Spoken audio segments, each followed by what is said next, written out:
15. Stage 2 drought update. Okay, we're good. Mr. Hagmark.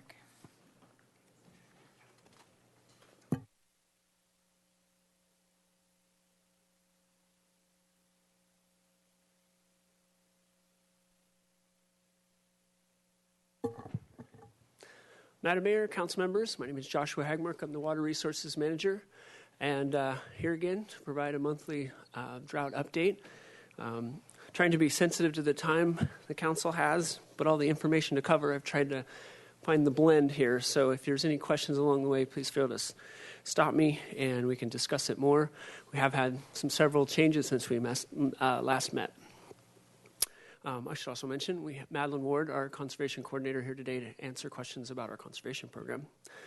As part of our overview today, we're going to be going over rainfall totals so far and the weather forecast, community conservation and water supply outlook, state and supplemental water, drought response capital projects, and water conservation program. I'll summarize this slide.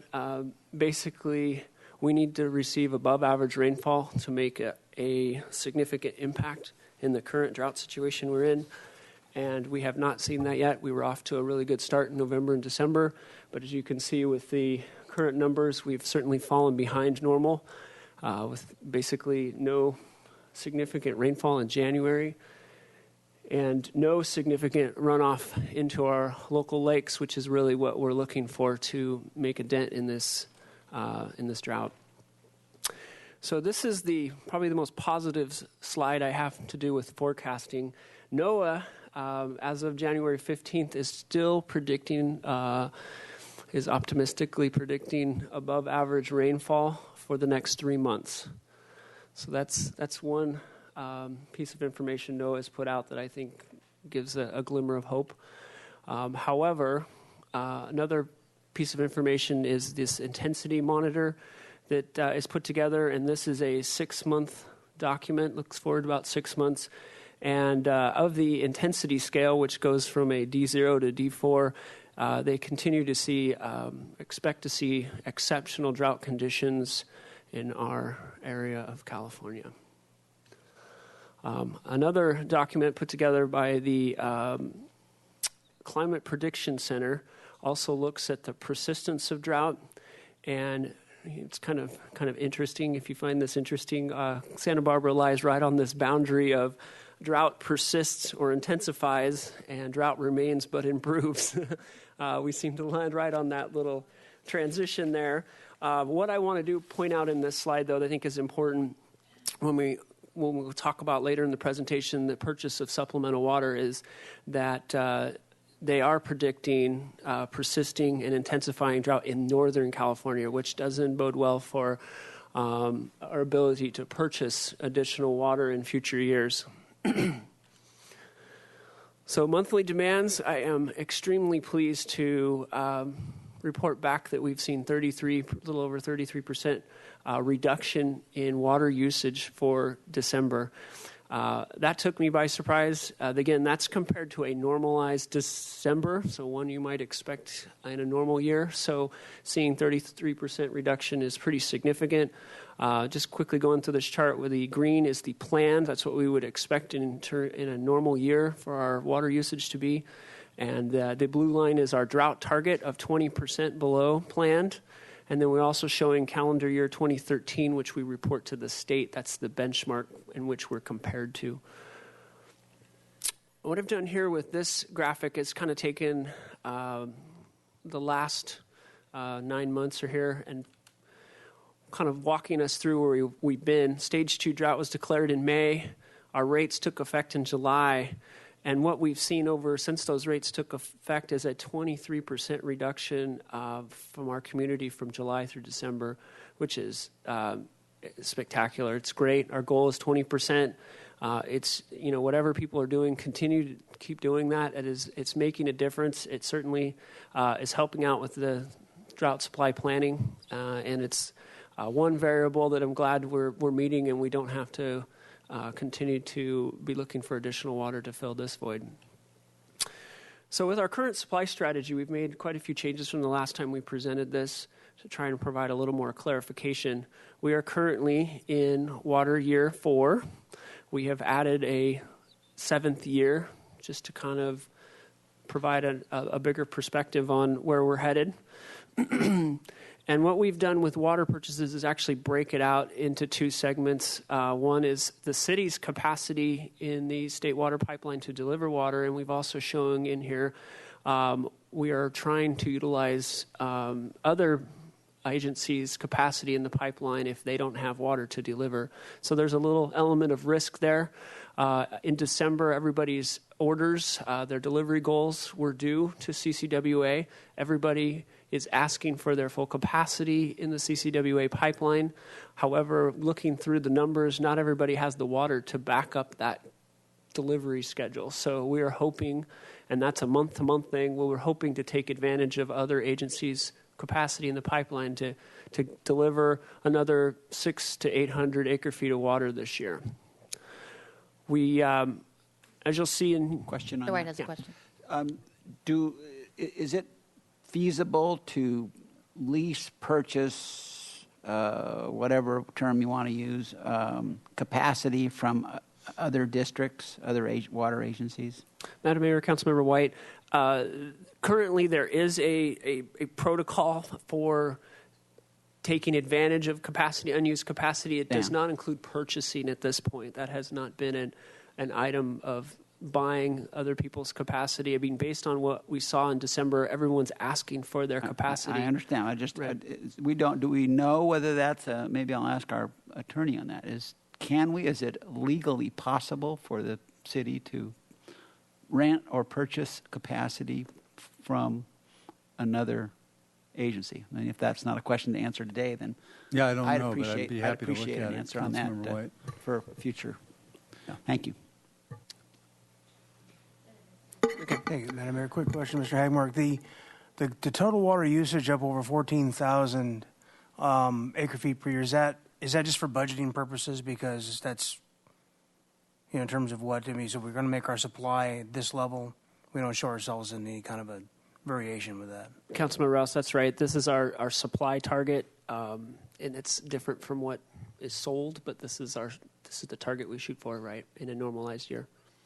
And Madam Mayor, that's what that 20%, for example, that we're in the water year we're in, that's water that's not being used. That's the conservation piece. So he's just starting with our past use, and then this is how we're getting there. Is first we're hacking off the 20% conservation, and then we're purchasing supplemental water, and then each of those. Right. So year 6 now reflects what our current strategy would be, which is the 3125 acre-feet a year Desalle capacity. But what you'll notice is even with that capacity, we are still recognizing a 43% shortfall. We hope, obviously, to make 20% of that up with continued extraordinary conservation from our community, but there's still 23% a supply shortfall. Now, there are several ways to approach that shortfall, and I think that's going to be an active discussion going forward, but obviously, there may be opportunities to purchase water and deliver it. That may be one option, depending on how severe the drought is up north. We may be able to get there with some level of conservation through moratorium on watering lawns. That'll get us a small part of that, but not that complete component. Or it may be looking at next spring going up to a 7,500 acre-foot desal facility. So I think there's several options to be explored, but at this point, I think it recognizes even with desal, we're looking at a 43% shortfall in year 6, and it's a significant gap to fill. So state and supplemental water already secured needs for this year. Assuming the community continues to achieve the 20% goal, we feel we have adequate supplies. We are maximizing the city's capacity in the state water pipeline. The initial 2015 state allocation is currently at 15%, and that's about 450 acre-feet. That number actually gets finalized in May from DWR, and that'll be based on rainfall for the year. It could go either way at this point. I think they were optimistic with that initial November-December rainfall, and they came out with 15%, but as we saw last year, it went to 0 and then back up to 5. So who knows where they'll end on this one. We are working to secure, as we've stated in the past, 4,500 acre feet for later years of the drought. We have budgeted $3.5 million, and we are looking for water purchases statewide. At this time, we are pursuing two purchase opportunities to get us to that 4,500 acre feet. One is with the Antelope Valley East Kern Water District, or AVEC, and there's about 7,500 acre feet available to CCWA, and of that, 3,800 acre feet would be the proportion for the city. That water is south of the delta, which means it's a little more secure. It is in San Luis Reservoir. The current agreement is $500 an acre foot with a one-to-one exchange, basically meaning we're basically borrowing. We're paying $500 an acre foot to borrow this water, and we must return it within 10 years. The timing of this agreement is looking to be in the February to March timeframe. So we will know fairly soon whether that water has been secured or not. The Biggs West Gridley purchase is similar to last year. It is a North Delta water purchase. The price has not been firmed up yet, but it's sounding like around $600 an acre foot. We need at $700 out of that. We will probably need to buy over $1,000 because of the carriage losses through the delta. And the timing of that agreement, they'll be looking for, that's a take or pay agreement where we pay either way. And they'll be looking for a commitment by probably the end of April on that water. And we won't know if we actually receive any water until the end of October. So that has a little variable to it. Now, both of these, I should say, we're still working on this, but that $500 an acre foot is the cost. What we're working on right now, and we'll bring back to you, is the total cost of that water. We're estimating, when you take into consideration repaying that water in the future and the cost of buying water, hopefully on a market where there's abundance of water, so you can buy it for fairly cheap, it's still going to probably push that water up to about $1,000 or more an acre foot when you put in all the costs. The Dudley Ridge Bankwater, we've been talking with them, and unfortunately they're saying at this time they cannot return the water because of the state allocation. They feel like it needs to be over 20% before they'll have the ability to return that water, but there's around 1,200 acre feet sitting in that water bank that belongs to the city. So just a little update on the Stage 3. We talked to Water Commission and Council in December and got some initial feedback. We are still working on what impacts some of the conservation efforts would actually see. We plan to kick off in March a discussion about potential options, what the impacts will be. We're looking for input from the commissions and councils in the community. We expect to go to Water Commission, Parks and Recreation Commission, and City Council. In April, we would probably bring back an item to talk about enforcement of the Stage 3 regulations. We will be in an emergency situation or discussing an emergency situation, and I think our approach is going to be a little different than what we've done with Stage 2, and we will be talking about what other options are there. Ultimately headed towards May 2015 tentative declaration if we need to go there. So drought response capital projects. Some positive news on that. Valverde Well, we reported, was operational in December.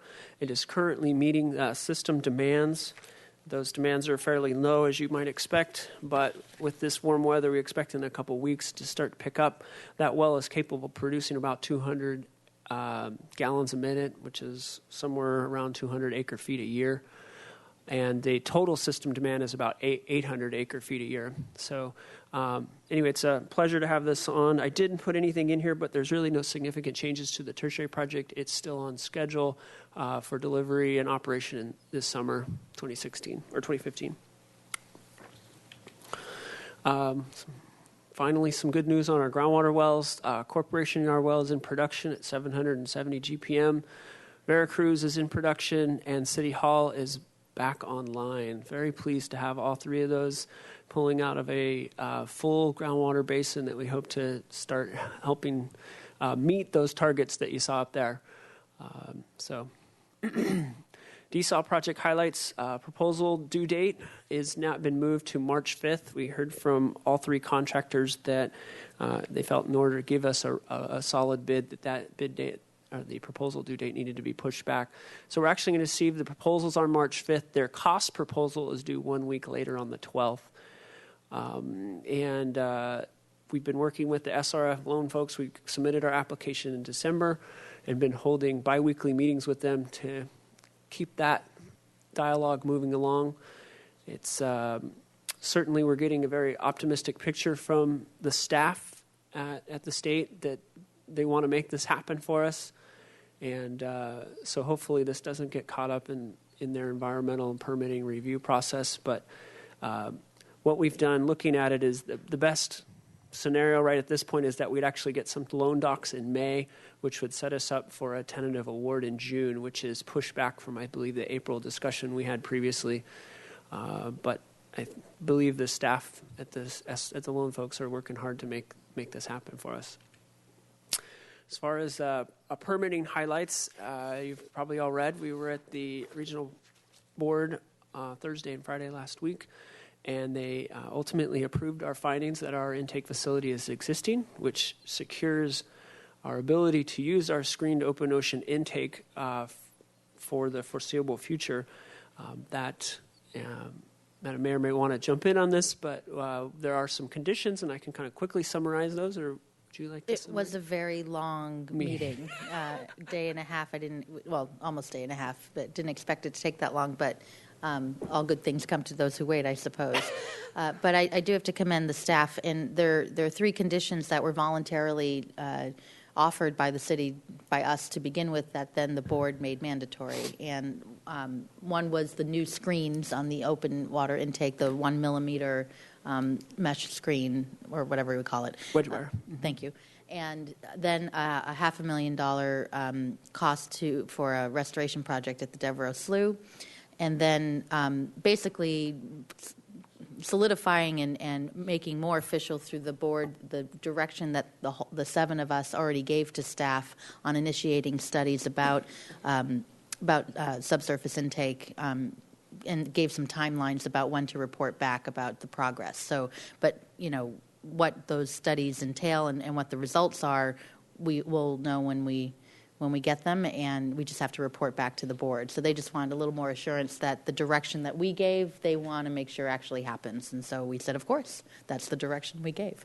But I do have to commend staff and want to thank actually Sheila Lodge, Leslie Wiscombe, Water Commissioner Russell Ruiz, Kate Reese, and Mike Jordan, who all spoke and waited until about 4 o'clock in the afternoon for a meeting that started at 8:30 in the morning to speak their 2 minutes on the issue. So they stuck it through and waited, and so it was a good meeting at the end of the 2 days. So, yeah. Thank you. So we're now preparing for the Coastal Commission public hearing, and that is again for our maintenance and repair CDP. The Coastal Commission has accepted our existing permit to operate our facility. This permit is specifically for the activity of resetting our screens and pumps back in the ocean and any ongoing maintenance for those screens. That hearing is February 13th in Pismo Beach, so next Friday.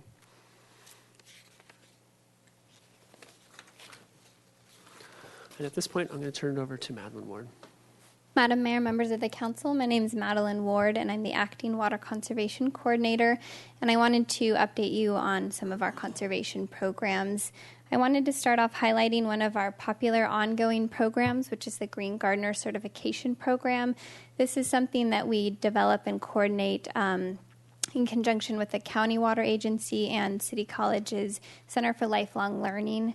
It's a 15-week bilingual class series for sustainable landscape maintenance practices. It started in fall 2000, and at this point, we have over 1,400 graduates in the program. It's held every spring and fall. The current class series just began last week on January 28th, and it was overflowing, so we'll have more to come in the fall. It teaches sustainable landscaping practices such as proper pruning, fertilizing, soil health, and as well as many, many irrigation classes in terms of designing irrigation systems, maintaining them, troubleshooting them, and making sure they're working efficiently. This is something that we help bring guest speakers in that are experts in the field to help train. It can be a wide variety of a business owner who wants to start a new business in terms of gardening, or we have landscape maintenance companies that send all their staff through this program, as well as some city parks staff have gone through this program, and homeowners too, people that really just want to learn how to dig into their yard or farm and make it more sustainable. I also wanted to congratulate City College for winning the 2014 Water Hero Award. This is something that we give out annually to an individual business or organization that goes above and beyond in our community to conserve water. And we were happy to announce City College as the winner for their conservation programs that were both indoor and out.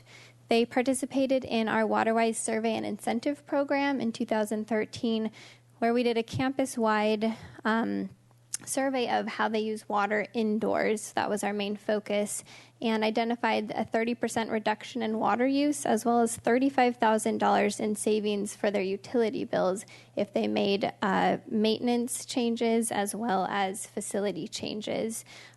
What they did indoor was retrofitting the science labs, with aerators, the locker rooms, the cafes, and the kitchens, and low-flow shower heads were installed. And as well, they went above and beyond to take a look at their outdoor water usage and curtail that as well by removing turf, turning off fountains, putting in WaterWise plants in those fountains, and also installing drip irrigation and rain gardens. Speaking of rain, we have free rain shutoff sensors. This is something that we promote every winter, and they are available to any city water customer who has a controller, a sprinkler timer that has the little hookups for a rain sensor, which is almost every sprinkler timer out there at this point. This is a really simple device that you can see there on the bottom that will sense the moisture in the air, and it will interrupt the watering system. So when it's raining, your sprinklers don't come on, which is something we've always encouraged people to do. It's a really simple device, and they're free as long as the customer calls to get a free water checkup. We show them the device and how to install it. We've been doing this since 2007. We've distributed over 677 of them. For a residential customer, it's about 16% savings on their water bill during the winter. And for dedicated irrigation meters, we've been seeing about 36% reduction in water use. So it's a really great, simple program. People have asked me, can you use these under foliage of a tree? Or does that sort of preclude their effectiveness? Madam Mayor, Councilmember Hotchkiss, that would probably impede the use of it. You want to make sure it's out from the gutter, as you can see in the picture, out in the yard as much as possible. If it's under a deciduous tree, I think it would work because the leaves wouldn't be impacting it. But if you have a wide leaf over it or a really robust tree, you'll want to make sure it's somewhere. And the cord's generally very, very long, so you'll want to make sure that you're able to wire it somewhere that it can really get some real rain. And we're here for any questions. Thank you. I don't see any speaker slips, so it's to the council. Any questions or comments? Mr. Hart? I just had a thought.